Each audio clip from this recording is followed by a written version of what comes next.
বেশ কয়েক বছর কেটে গেছে। তোমার সাথে আমার সমস্ত কথা অনেক আগেই ফুরিয়েছে, অথচ রবি ঠাকুরের জন্মদিন এলেই তোমাকে আমার বারে বারে মনে পড়ে। আর মনে পড়বে নাই বা কেন বলো?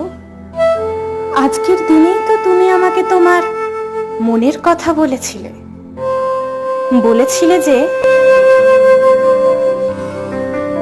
ভালোবেসে সখী নিভৃতে যতনে আমার নামটি লিখো তোমার মনের মন্দিরে।